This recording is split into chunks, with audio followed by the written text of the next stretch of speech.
হাতটা বাড়ায় দিলাম, কালিমা পড়ে দাও না, কালিমা পড়ে দাও, আমিও মুসলমান হয়ে যাব, একই সাথে নামাজ আদায় করব।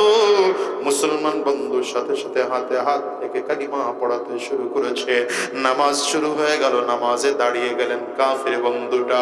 পুরো নামাজে দাঁড়িয়ে চোখের পানিগুলো ফেলে ফেলে কান্না করে নামাজ শেষ হয়ে গেল। একবার বাচ্চাটাকে বুকের সাথে জড়ায় ধরে, আরেকবার মুসলমান বন্ধুটাকে বুকের সাথে জড়ায় ধরে আর বলে, কি তিলাওয়াত আমারে শুনিয়েছ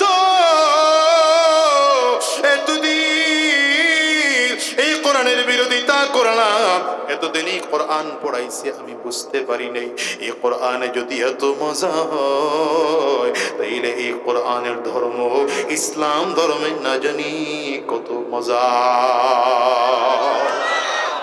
আমি তো এই মজা আরো আগে পাইলে আরো আগে মুসলমান হয়ে যাইতাম। এবার কাফের বন্ধুটা মাত্র যিনি মুসলমান হলো, পুরনো বন্ধুর হাতটা ধরে বলে, ভাইরে আমি আর আমার এলাকায় কোনোদিন ফিরে যাব না, আমি এখন থেকে ভারতবর্ষে থাকবো, কোরআনের পক্ষে কাজ করব। তুমি যদি আমার বাড়িতে যাও আর আমার বাবা আর মায়ের সাথে যদি তোমার কোনোদিন সাক্ষাৎ হয়, তাইলে তাদেরকে জানিয়ে দিবা তোমার সন্তানরে পাঠিয়েছিলাম ভারতবর্ষে কোরআন পড়ানোর জন্যে, কিন্তু আমার আল্লাহ কোরআনের নূরে তোমার সন্তানের কলিজাটা নূরান্বিত করিয়া ভেতর থেকে কুফর বের করে দিয়েছে, শিরিক বের করে দিয়েছে, সব কুফর বের করে কোরআনের নূর আল্লাহ সিনার মধ্যে ঢুকিয়ে দিয়েছে। দুইজন বন্ধু ইংরেজ থেকে আমার এই ভারতবর্ষে এসেছিল, যাদের কাজই হলো কোরআনকে দেশ থেকে চালিয়ে পড়িয়ে ছাই করে দেওয়া। দুই বন্ধুর মধ্যে একজন কিছুদিনের মধ্যে কোরআনুল কারীমের মুআজিজার উপরে চমৎকার করে আসক্ত হইয়া কালিমা পড়ে মুসলমান হয়ে যায়। আরেকজন বন্ধু একদিন দুই দিন না 10 বছর ধরে ধরে এরা কোরআন পড়াইতেছে। 10 বছর পরে দুই বন্ধুর সাথে একই জায়গায় সাক্ষাৎ। মুসলমান বন্ধু এবার কাফের বন্ধুকে বলে, বলো এই কোরআন তুমি এখন কেন এখানে ভারতবর্ষে এসেছো? বলে, আমি এই জন্য এসেছি, 10টা বছর ধরে আমার দায়িত্ব হলো গোটা ভারতবর্ষে ঘুরে ঘুরে ঘুরে ঘুরে মাদ্রাসা থেকে কোরআনের কপিগুলো কালেকশন করি, মসজিদ থেকে কোরআনের কপিগুলো কালেকশন করি, লাইব্রেরি ছাপাখানা থেকে কোরআনের কপিগুলো কালেকশন করি, এগুলো কালেকশন করে করে চালিয়ে পড়িয়ে ছাই করে দেওয়া, এটা আমার কাজ। চিল্লায় জোরে বলেন নাউজুবিল্লাহ। মুসলমান বন্ধুটা এদিকে বলে, বন্ধু এই কোরআন তুমি পড়াইতে চাও, কেমনে তুমি পড়াও? বলে, আমার বাসায় চলো। কাফির বন্ধুটা বাসায় নিয়ে গেলেন। বাসায় নিয়ে দেখে কোরআনুল কারীম তাল করা আছে, সবগুলো আমি পড়ায় দেব। তোমার এখানে যে কোরআন আছে এগুলো তো কথাও বলতে পারে না, চলতেও পারে না, হাঁটতেও পারে না, খাইতেও পারে না। গোটা ভারতবর্ষে এমন হাজার কোরআন আছে যে কোরআন খাইতে পারে, চলতে পারে, কথা বলতে পারে, প্রতিবাদ করতে পারে। বলো তুমি সেই কোরআনকে কেমন করে পড়াইবা? কাফির বন্ধু চিন্তা করে, এটা আবার কেমন কোরআন? মুসলমান বন্ধু হাত ধরে হিফজখানা মাদ্রাসায় এনে হাফেজ সাহেবকে বললেন, হাফেজ সাহেব আপনার মাদ্রাসার হিফজখানা থেকে একজন মাসুম বাচ্চা হাফিজ কোরআন দিবেন, যে হাফিজ কোরআন এখন পর্যন্ত বালেগ হয়নি, কিন্তু পুরো কোরআন মুখস্থ দাঁড়িয়ে শোনাতে পারে, এমন একটা বাচ্চা আমাকে দিলে আমি জিন্দা কোরআন একটু আমার বন্ধুকে দেখাতে চাই। এই যে আপনাদের মাদ্রাসা, একটা মহিলা মাদ্রাসা, এখানেও মা বোনদেরকে কোরআন শেখানোর মাধ্যম করা হয়, কারণ আমার দেশে পুরুষদের দিনদারি শেখার জন্য বহু পদ্ধতি আছে। হাক্কানি পীর মাশায়েখদের খানকা আছে, জামাতে তাবলীগের হক, জামাতের মেহনত আছে। আমাদের দেশে ইমামদের কাছে গিয়ে দিন শেখা যায়, আলেমদের কাছে গিয়ে দিন শেখা যায়। আমার মা বোনরা দিন শেখার কোনো সুযোগ আর রাস্তা খুঁজে পায় না, এদেরও দিন শেখার দরকার আছে না নাই? সাহাবায়ে কেরামদের যুগে পদ্ধতি ছিল এটা।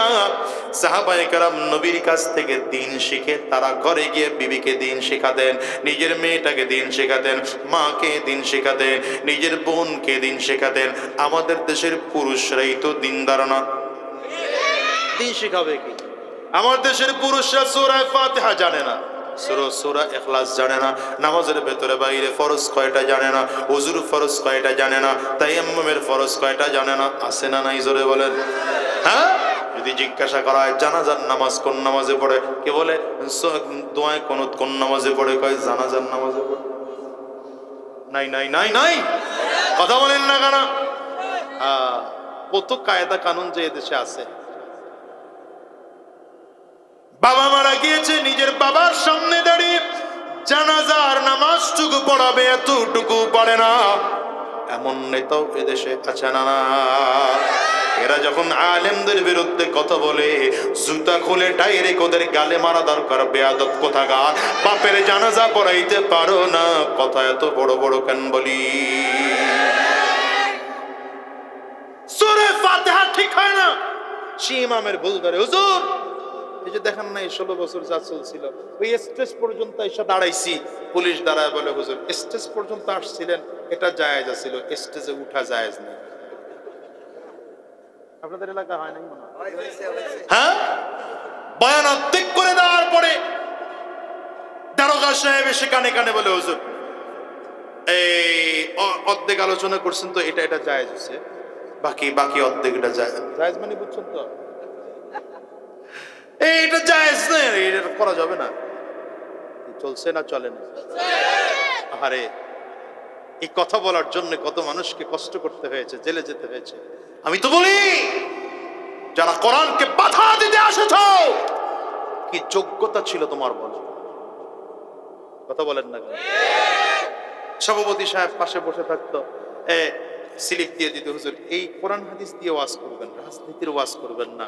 আহাম্মক তো জানেই না যে কোরআনে রাজনীতি আছে। আসতে বললে কেন? স্টেজের হুজুররা তো জোরে বলে না কোরআনে রাজনীতি, এখনো তো সবাই বলে না কোরআনে রাজনীতি আছে না নাই? এখনকার রাজনীতি পচা হলো কেন? এখনকার রাজনীতিতে চোর কেন, ডাকাত কেন, গুন্ডা কেন, বদমাশ কেন? এখনকার রাজনীতি কোরআন দিয়ে করা হয় না, এই জন্য রাজনীতিতে চোর ঢুকেছে, ঠিক কিনা বলো? এখনকার রাজনীতিতে উলামায়ে কেরামদেরকে দেওয়া হয়, আর উলামায়ে কেরাম যদি রাজনৈতিক ময়দানে নামেন, তাই রাজনীতি কোরআন দিয়ে হবে।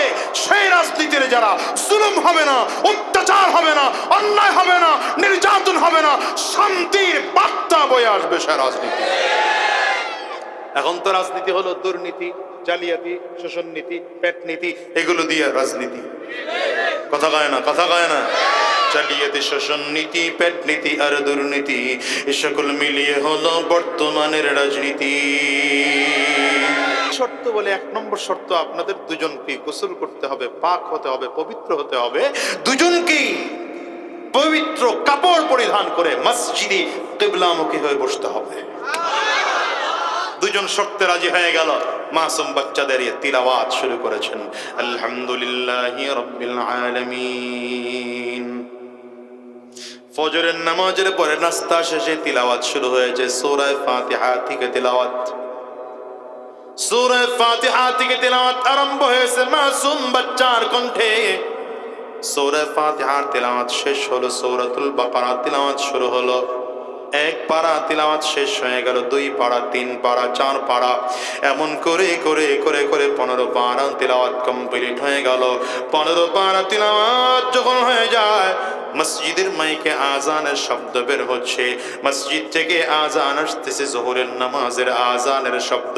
মাসুম বাচ্চা ডেকে বলেন, ভাই রে, আমাকে নামাজের একটু বিরতি দেন, খাওয়া দাওয়ার মতো একটু সুযোগ তৈরি করে দেন, এরপরে আবার আপনাদেরকে কোরআনুল কারীম তিলাওয়াত শোনাবো। নামাজের বিরতি দিয়ে খাওয়া দাওয়া শেষ করে আবার তিলাওয়াত আরম্ভ হয়ে গেল। আসরের আজান শুরু হলো, আসরের আজান হলে নামাজের পরে আবার কোরআন তিলাওয়াত শুরু হলো।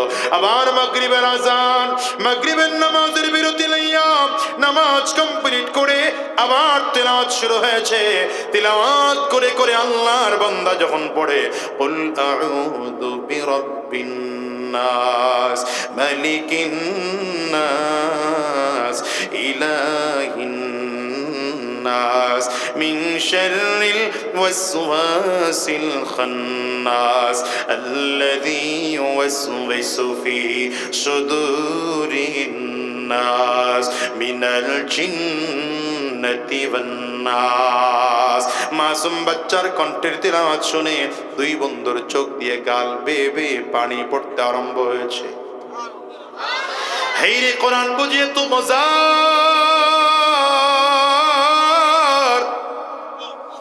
কোরআন বুঝিয়ে তো মজার, কোরআন বুঝিয়ে তো মজার। দুই বাচ্চার চোখ দিয়ে পানি পড়তে আরম্ভ হয়েছে। দুজন যুবক বন্ধু একসাথে কান্দে। ইতিমধ্যেই নামাজের আজান হয়ে গেল, ইশার নামাজের আজান। যুবক বাচ্চা মানুষটা ডেকে বলে, ভাই রে সময় দেন, ইশারা নামাজ আদায় করবো। মুসলমান বন্ধুটাও কাফের বন্ধুকে ইশারা করে বলছে, বন্ধু তুমিও মসজিদ থেকে একটু যোহর আসর মাগরিবের মতো মসজিদ থেকে বের হয়ে দাঁড়াও, ঈশার নামাজ আদায় করবো, নামাজের পরে তোমার সাথে কথা বলবো। কাফের বন্ধুটা একবার সামনের দিকে কদম বাড়ায়, আবার পেছন দিকে ফিরে তাকায়, আবার সামনের দিকে কদম বাড়ায়, আবার পেছন দিকে ফিরে তাকায়। হঠাৎ করে চোখ দিয়ে পানি ফেলে দৌড়ায় আসে, বন্ধুরে জড়ায় ধরে বলে, ভাই রে জোহরের আজান হলো, আমারে মসজিদ থেকে বের করে দিলা, তোমরা দুজন অন্যান্য মুসল্লিদেরকে নিয়ে নামাজ আদায় করলা, আসরের সময় আমাকে বের করে দিলা, মাগরিবেও আমাকে বের করে দিলা, ঈশার আজান হয়ে গেল, আমারে বের করে দিতে চাও, তোমরা মুসল্লিদেরকে লইয়া নামাজে দাঁড়ায় যাইবা, আমারে কি তোমাদের সাথে মুসল্লি বানাইয়া নামাজে কি দাঁড় করে নেওয়া যায় না? কাফির বন্ধুটা বলে, কেমনে নামাজে দাঁড়াবো? তুমি তো বেঈমান অবস্থায় আছো। কাফির বন্ধুটা চোখের পানিগুলো ফেলে বলে, কেন আমি বেঈমান, কেন আমি বেঈমান? আরে কোরআনের উপরে আমারও মহাব্বত তৈরি হয়ে গিয়েছে, আমি তো পবিত্র অবস্থায় আছি, আমি তো পবিত্র অবস্থায় আছি, হাতটা বাড়ায় দিলাম, কালিমা পড়ে দাও না, কালিমা পড়ে দাও, আমিও মুসলমান হয়ে যাব, একই সাথে নামাজ আদায় করব। মুসলমান বন্ধুর সাথে সাথে হাতে হাত থেকে কালিমা পড়াতে শুরু করেছে। নামাজ শুরু হয়ে গেল, নামাজে দাঁড়িয়ে গেলেন কাফির বন্ধুটা। পুরো নামাজে দাঁড়িয়ে চোখের পানিগুলো ফেলে ফেলে কান্না করে নামাজ শেষ হয়ে গেল। একবার বাচ্চাটাকে বুকের সাথে জড়ায় ধরে, আরেকবার মুসলমান বন্ধুটাকে বুকের সাথে জড়ায় ধরে আর বলে, কি তিলাওয়াত আমারে শুনিয়েছ এতদিন, এই কোরআনের বিরোধিতা করলাম, এতদিনই কোরআন পড়াইছি, আমি বুঝতে পারি নাই এই কোরআনে যদি এত মজা হয়, তাইলে এই কোরআনের ধর্ম ইসলাম ধর্মে না জানি কত মজা। আমি তো এই মজা আরো আগে পাইলে আরো আগে মুসলমান হয়ে যাইতাম। এবার কাফের বন্ধুটা মাত্র যিনি মুসলমান হলো, পুরনো বন্ধুর হাতটা ধরে বলে, ভাই রে আমি আর আমার এলাকায় কোনোদিন ফিরে যাব না, আমি এখন থেকে ভারতবর্ষে থাকবো, কোরআনের পক্ষে কাজ করব। তুমি যদি আমার বাড়িতে যাও আর আমার বাবা আর মায়ের সাথে যদি তোমার কোনোদিন সাক্ষাৎ হয়, তাইলে তাদেরকে জানিয়ে দিবা তোমার সন্তানরে পাঠিয়েছিলাম ভারতবর্ষে কোরআন পড়ানোর জন্যে, কিন্তু আমার আল্লাহ কোরআনের নূরে তোমার সন্তানের কলিজাটা নূরান্বিত করিয়া ভেতর থেকে কুফর বের করে দিয়েছে, শিরিক বের করে দিয়েছে, সব কুফর বের করে কোরআনের নূর আল্লাহ সিনার মধ্যে ঢুকিয়ে দিয়েছে। এই জন্য বলে যে যুবক, কোরআনের নূর কলিজার মধ্যে ঢোকাও, কোরআনের মহাব্বত কলিজার মধ্যে ঢোকাও, কোরআনের বিরুদ্ধে করতে শোনা, কোরআনের বিরোধিতা করো না। যারা কোরআনের বিরোধিতা করে ওরা দুনিয়ায় থাকতে পারে নাই, কেউ দুনিয়ায় থাকতে পারবেও না। মুসলমান ভাইরে আসো, নিজের ব্রেইনটাকে কোরআন অনুযায়ী সাজাবো। কোরআন না বুঝলে নবীজির উস্তাদ মাইনা নবীজিকে তার কাছ থেকে কোরআন শিখবো, নবী নাই সাহাবীদের কাছ থেকে শিখবো, সাহাবী নাই তাবেঈনদের কাছ থেকে শিখবো, তাবেঈন নাই তবে তাবেঈনদের কাছ থেকে কোরআন শিখবো, তারাও নাই আইম্মা মুজতাহিদিনদের কাছ থেকে কোরআন শিখবো, তারাও নাই উলামায়ে মুতাকাদ্দিমিনদের কাছ থেকে কোরআন শিখবো, তারাও নাই উলামায়ে মুতাআখিরিনদের কাছ থেকে কোরআন শিখবো, তারাও যদি না হয় এই যুগের হাক্কানি উলামায়ে কেরামদের কাছে থেকে থেকে কোরআনের সবক গ্রহণ করবো।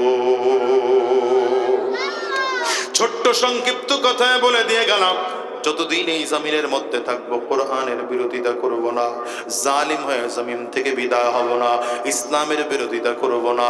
যতদিন এই জমিনের মধ্যে থাকবো কোরআনের পক্ষে থাকবো, ইসলামের পক্ষে থাকবো, দ্বীনের পক্ষে থাকবো। কারা কারা তৈয়ার? দুইটা হাত উঁচা করে আমার আল্লাহকে দেখাও, আওয়াজ দিয়ে চিৎকার করে জোরে ডেকে বলো আল্লাহ, আরো জোরে ডেকে বলো আল্লাহ, জবান খুলে বলো আল্লাহ, আরো জোরে বলো আল্লাহ, চিৎকার করে বলো আল্লাহ, চোখের পানি ফেলে ডেকে বলো আল্লাহ। আয় আল্লাহ, যতদিন এই জমিনে থাকবো কোরআন অনুযায়ী নিজের জীবন সাজাবো, কোরআন অনুযায়ী নিজের জীবন সাজাবো। আল্লাহ তুমি কবুল করে নাও, কবুল করে নাও। জবান খুলে বলো আমিন, আরো জোরে আওয়াজ দিয়ে বলো আল্লাহুম্মা আমিন। ওয়ালাকাদ কাররামনা বনি আদম, ওয়ালাকাদ কাররামনা বনি আদম। রব্বে কারীম বলেন, তাইলে আমি আল্লাহ পাকের ঘোষণা, এই মানুষটা আমি আল্লাহ পাকের কাছে ফেরেশতার থেকেও দামি।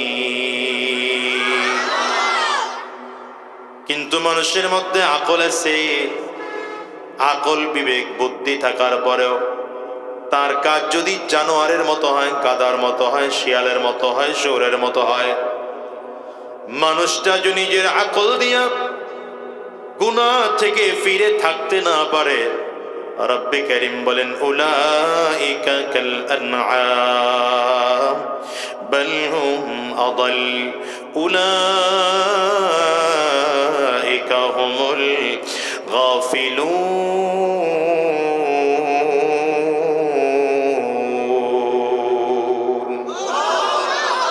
যেই মানুষটার মধ্যে আকল আছে কিন্তু আকল দিয়ে অনুধাবন শক্তি তার নেই, আকল দিয়ে দ্বীনের রাস্তায় চলতে পারে না, এই মানুষটাকে রব্বে কারীম বলেন এটা চতুষ্পায় জানোয়ারের মতো, গাধার মতো, শিয়ালের মতো, শুয়োরের মতো। আল্লাহ বলেন এরা কুকুরের মতো। রব্বে কারীম শেষে গিয়া বলেন শুধু এদের মতোই নয়, বরঞ্চ তার চেয়েও খারাপ। তাহলে আল্লাহ তাআলা আকল দিলেন কেন? কথা কয় না, দেখছেন? আকল দিলেন কেন? আকলের মাধ্যমে গুনাহ থেকে বেঁচে থাকবো, দ্বীনের পথে চলবো। তবে হ্যাঁ, আপনার আবার আকল সব সময় দ্বীনের পথে সঠিক রাস্তা দেখায় না। কারণ আকল এমন একটা ব্যাপার, আকল কখনো বাড়ে কখনো কমে, বুদ্ধি কখনো বাড়ে বুদ্ধি কখনো কমে, ঠিক না বেঠিক? যে জিনিসটা বাড়ে আর কমে সেই জিনিস দিয়ে সঠিক সিদ্ধান্ত সব সময় নেওয়া যায় না, ঠিক না? এই স্টেজটা আমি এখানে বসে দাবি করলাম এটা 20 ফিট, আপনি ওখানে বসে বললেন না এটা 30 ফিট, আমি বললাম কত? আপনারা কথা বলেন না, অভ্যাস খারাপ। ওয়াজ খুব বেশি শোনেন তো আপনারা, ময়মনসিংহের মানুষ, এই জন্য আগ্রহ কম আর কি। আর চিন্তা করেন হুজুররা তো এমনি ওয়াজ করবো, ঢাকার থেকে আনছি হুজুর করে, হুজুর করে কামি ওয়াজ করা, আমাকে চিল্লায় তার লাভ নাই। আমি এটাকে ক্লাস মনে করি, ক্লাস। ক্লাসের ছাত্র এবং উস্তাদকে দিল এক করে বসতে হয়। আরে ঠিক আছে বাবা, জোরে বলে। চা গরম হলে হয়, কাপটাও গরম হতে হয়, আবার আসতে পারে। চা গরম হলে শুধু হয় না, কাপটাও গরম হতে হয়। এরকম আওয়াজ দিয়ে ঠিক করবে। এখন তো ঠিক আওয়াজ জোরে দিলে অসুবিধা নেই, আছে নাকি? কোনো সমস্যা আছে? রক্তচক্ষু দেখার টাইম তো আলহামদুলিল্লাহ এখন মুসলমানদের নাই, বরঞ্চ এখন বাংলাদেশ না, বাংলাদেশের বাহিরে বসে কথা বললেও ঘর বাড়ি ঠিক থাকে না, ভাঙাচোরা এমনি হয়ে যায়। ঝামেলা আছে। জবান হলো মানুষের সব থেকে বড় দুশ্মন। জবানটা মানুষের সব থেকে বড় দুশ্মন। এই জন্য কথা বলার আগে 1000 বার চিন্তা করা উচিত, চিন্তা করে কথা বলা উচিত, কথা বলার পরে চিন্তা না।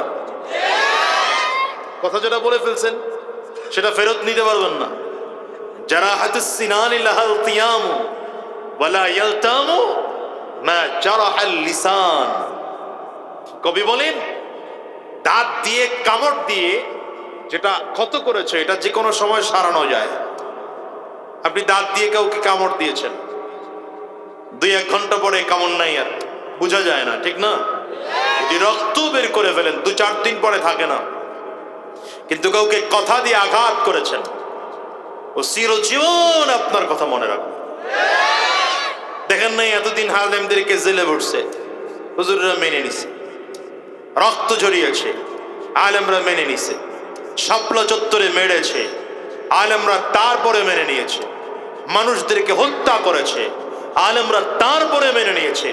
কিন্তু জবান যখন খারাপ হয়ে গেল, আমার দেশের শিক্ষার্থীদেরকে যখন রাজাকার বলে গালি দিল, তখন বলে তোমার মতো স্বৈরাচারের বাংলায় থাকার অধিকার নাই, এ বাংলা ছেড়ে পালাতে হবে। বুঝছেন তো জবান মানুষের কত বড় শত্রু।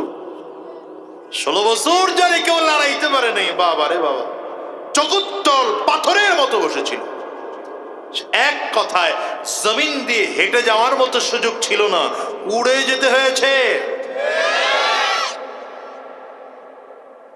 এ তো এক কথায়। আবার আরেক কথায় যখন খালি বলছে যে লাইভে আসবো, বাংলাদেশ কয় লাইভে আইস, তোর ঘর ভেঙে লই আগে। হুজুর কি করতেছে মাথা নিচু করে? শেষ হোক ভাইয়ের মোবাইলের কথাটা, শেষ হোক, এরপরে আমি আলোচনা শুরু করব। জরুরি হইতে পারে তো থাক, হইছে, শেষ হইছে। আল্লাহ, এই আকলটা কখনো বাড়ে আর কখনো কমে যায়, এটা দিয়ে সিদ্ধান্ত সঠিক নেওয়া যায় না। একটা উদাহরণ দিতে গিয়ে বলেছিলাম, আমার দাবি স্টেজ কত ফিট বলেন তো? এখানে আমার এক ভাই দাবি করলেন স্টেজ 30 ফিট। আচ্ছা বলেন, আমাদের কার দাবিটা সত্য এটা প্রমাণ করার জন্য কি করতে হবে? মাপ দিতে হবে। কি দিতে হবে? ইঞ্চি টেপ নিয়ে মাপ দিতে হবে। এখন আমি যে স্কেলটা দিয়ে মাপ দেয়া শুরু করলাম, স্কেলটা হচ্ছে রাবারের। স্কেলটা কিসের? আমি যখন 20 ফিট বলেছি তো রাবার কম টান দিচ্ছি, ভাই যখন 30 ফিট প্রমাণ করতে চাচ্ছে তখন সে টান বেশি দিচ্ছে। কি কথা বলেন? আচ্ছা বলেন, তখন আমাদের কারো দাবিকে কি সত্য প্রমাণ করা যাবে? কি করতে হবে? এমন এক স্কেল নিতে হবে, মাপতে হবে না, এমন এক স্কেল দিয়ে মাপতে হবে যে স্কেল কমেও না বাড়েও না, যে স্কেলটা কি করে না, কমেও না বাড়েও না। হ্যাঁ, এই সেই স্কেলটা যে কমেও না বাড়েও না, সেই স্কেলের নাম হচ্ছে কোরআন। আপনি স্কেল দিয়ে মাপ দেন, যেটা বাড়েও না কমেও না, বের হয়ে যাবে আমার দাবি সত্য না আপনার দাবি সত্য, না আমাদের দুইজনের দাবি মিথ্যা। হ্যাঁ, কোরআনুল কারীম তেমন এক কিতাব যেটা আপনার আমার কোনো আকল দিয়ে তৈরি করা হয়নি। কোরআন নাজিল করেছেন কে? আঙ্গুলটা উঁচা করে চিৎকার করে জোরে আওয়াজ করে বলে, কোরআন নাজিল করেছেন কে? এই কোরআন আল্লাহ তাআলা যে নাজিল করলেন, এই কোরআনটা দেখেন 1450 বছর আগে কোরআন নাজিল হয়েছে। নবী আলাইহিস সালাতু ওয়াস সালাম যার উপরে কোরআন নাজিল করা হয়েছিল, নবীজি জমিন থেকে বিদায় হয়েছেন, সাহাবায়ে কেরাম বিদায় হয়েছেন, তাবিঈন বিদায় হয়েছেন, তবে তাবিঈন বিদায় হয়েছেন, আইম্মা মুজতাহিদিন বিদায় হয়েছেন, উলামায়ে মুতাকাদ্দিমিন বিদায় হয়েছেন, উলামায়ে মুতাআখিরিন বিদায় হয়েছেন। আজকে 1450 বছর পরেও যদি আপনি কোরআনকে পড়েন, শুধু আজকেই নয়, আরো 2, 4, 5 হাজার 10 হাজার বছর পরেও যদি কোরআনকে উঠানো হয়, একটা জের জবর পেশ নুকতার পরিবর্তন হবে না। কারণ কি? কারণ হলো এটা আকল দিয়ে তৈরি করা হয়নি, কোরআন নাযিল করেছেন কে? ইন্না নাহনু নাযালনা যিকরা ওয়া ইন্না লাহু লাহাফিজুন।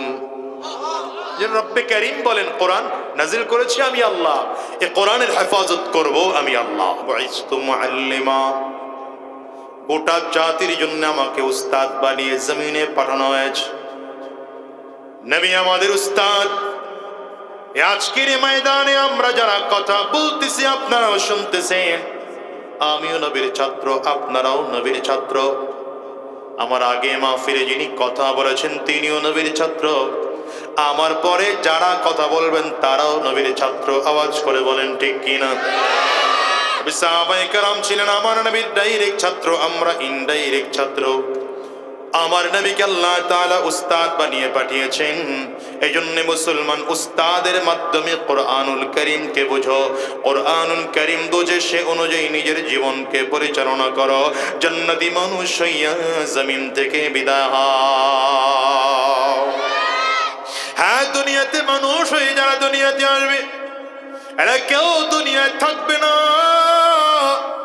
সব জমিন ছেড়ে একদিন চলে যেতে হবে। আদম আলাইহিস সালাতু ওয়াস সালাম জমিনে থাকতে পারেন নাই, দাউদ আলাইহিস সালাম জমিনে থাকতে পারেন নাই, মুসা আলাইহিস সালাম জমিনে থাকতে পারেন নাই। সেই ধারাবাহিকতায় রাহমাতুল লিল আলামিন জমিনে থাকতে পারেন নাই, নবীও জমিন থেকে বিদায় হয়ে গেলেন।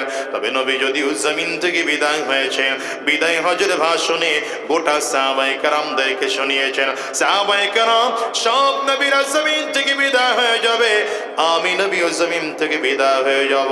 তবে আমি বিদায় হওয়ার আগে আগে তোমাদের কাছে দুটো জিনিস বলে গেলাম।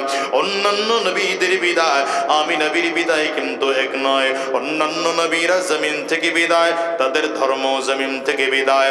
অন্যান্য নবীরাও জমিন থেকে বিদায়, তাদের ধর্মীয় গ্রন্থ জমিন থেকে বিদায়। আমি নবী যদিও জমিন থেকে বিদায় হয়ে যাব, আমি নবীর ধর্ম জমিন থেকে বিদায় হবে না। আমি নবী যদিও জমিন থেকে বিদায় হয়ে যাব, আমি নবীর ধর্মীয় গ্রন্থ জমিন থেকে কোনোদিন বিদায় হবে না। তারাকতু ফীকুম আমরাইন লা তাদিল্লু মা তামাসসাকতুম বিহিমা কিতাবাল্লাহ ওয়া সুন্নাত রাসূলি। নবী আমার বলেন, আমি নবী তোমাদের মাঝে দুটো জিনিস রেখে গেলাম। যদিও আমি নবী জমিন থেকে বিদায় হয়ে গেলাম, তবে আমি নবী তোমাদের মাঝে দুটো জিনিস রেখে গেলাম। এই দুটো জিনিসকে যদি মজবুত করে ধরে রাখতে পারো, জীবনভর কোনোদিন তোমরা পথভ্রষ্ট হবে না। এর মধ্যে এক নম্বর হলো কোরআন, দ্বিতীয় নম্বর আমার নবীর সুন্নাহ। আজকে পরিবারের মধ্যে কোরআন চালু নাই, নবীজির সুন্নাহ চালু নাই, পরিবারের মধ্যে অশান্তি, সমাজের মধ্যে কোরআন চালু নাই, নবীজির সুন্নাহ চালু নাই, সমাজের মধ্যে অশান্তি। রাষ্ট্রের মধ্যে কোরআন নাই, নবীজির সুন্নাহ চালু নাই, রাষ্ট্রের মধ্যে অশান্তি। আরে মিয়া, সিরতি সুরতি, পোশাক ব্যবহার, আচার ব্যবহার, সব জায়গায় কোন জায়গায় আমার নবীর আদর্শ নাই, কোরআনুল কারীম দিয়ে দেশ চালন শাসন করা হয় না। এই জন্য সব জায়গায় অশান্তি। যদি আবার আমার নবীর কোরআন আর নবীর সুন্নাহ দিয়ে এদেশ পরিচালনা করা হয়, আল্লাহর কসম শান্তি নতুন করে আসতে বাধ্য। তবে হ্যাঁ, এই সমাজের মধ্যে একদল মানুষ এখনো খুঁজে পাওয়া যাবে যারা এই দেশে কোরআনের বিরোধিতা করে, ইসলামের বিরোধিতা করে, কোরআনকে সমাজ থেকে বিতাড়িত করে দিতে চায়। ওরা যদিও কোরআনকে মিটিয়ে দিতে চায়, বলেন তো কোরআন মিটাতে পারবে নাকি? কোরআন হেফাজতের দায়িত্ব কে নিয়েছেন? আঙ্গুলটা উঁচা করে চিৎকার করে জোরে বলেন, কোরআন হেফাজতের দায়িত্ব কার?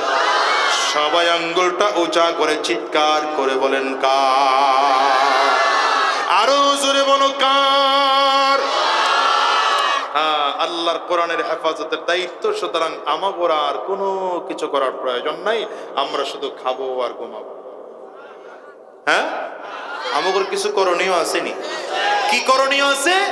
ছোট্ট কথা বললে আপনারা বুঝবেন। রিজিকের মালিক কে? চাকরি করেন কেন? কথা বলেন। হ্যাঁ, না খাবারের জন্য না, আমি চাকরি করি এই জন্যে। চাকরি করার কারণ হলো আল্লাহ তাআলার সিস্টেম হচ্ছে, আল্লাহ তাআলা ডাইরেক্ট রিজিক আমার ঘরে দিবেন না, চাকরির মাধ্যমে রিজিক আমার ঘরে দিবেন। রিজিকের মালিক আল্লাহ, তারপরও ব্যবসা করি, কারণ ব্যবসার মাধ্যমে আল্লাহ আমাকে রিজিক দিবেন। রিজিকের মালিক আল্লাহ, তারপরও খেত খামারে কাজ করি, এরপরে খেত খামারের কাজ করার কারণ হলো আমার মালিক এই পদ্ধতিতে আমার ঘরে রিজিক দিবে। আমি এটা বিশ্বাস করি না যে মা গজে চড়ে এসেছে এই জন্যে ফসলাদি ভালো হয়েছে। কেউ একজন বলছিল না আমাদের দেশে এবার মা গজে সরে এসেছে, এই জন্য ফসলাদি ভালো হয়েছে। আমরা চাকরি করি, ব্যবসা করি, খাত খামার করি, কাজকর্ম করি, সব করি, কিন্তু মনে প্রাণে বিশ্বাস করি রিজিকের মালিক কে। মাথার গাম পায়ে ফেলে কষ্ট করি, তারপরও বিশ্বাস করি রিজিকের মালিক আল্লাহ। কারণ আল্লাহ তাআলা যদি চান, হাজার কষ্ট করার পরেও রিজিক আমার ঘরে আসবে না। ঠিক তেমনি ভাবে কোরআনুল কারীম হেফাজত করবেন আল্লাহ, কিন্তু কোরআন হেফাজতের জন্য আপনাকে আমাকে চেষ্টা করতে হবে, মেহনত করতে হবে, আপনাকে আমাকেও ফিকির করতে হবে। প্রয়োজনে এই কোরআন হেফাজতের জন্য আরো মসজিদ নির্মাণ করতে হয়, আরো মাদ্রাসা নির্মাণ করতে হবে, প্রয়োজনে মাদ্রাসার পরিমাণ আরো বাড়াতে হবে, প্রয়োজনে উলামায়ে কেরামদের পরিমাণ আরো বাড়াতে হবে। আবার যদি প্রয়োজন হয় এই উলামায়ে কেরামদের নেতৃত্বে রাজপথে নেমে রক্ত দেওয়ার প্রয়োজন হলে রক্ত দিতে হবে, জীবনটাও যদি দেওয়ার দরকার হয় কোরআন হেফাজতের জন্য তাও দিতে হবে।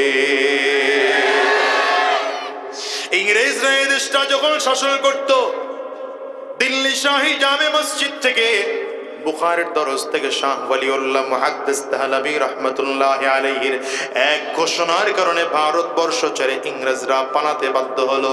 ইংরেজরা দেশ ছেড়ে পালালো, কিন্তু কোরআনের বিরুদ্ধে চক্রান্ত বন্ধ হলো না, ইসলামের বিরুদ্ধে চক্রান্ত বন্ধ হলো না। ওরা বাংলাদেশে নাম করে করে কিছু লোক পাঠাতো, এদের দায়িত্ব ছিল কোরআন পড়িয়ে দেওয়া, কোরআনকে জ্বালিয়ে দেওয়া। এমন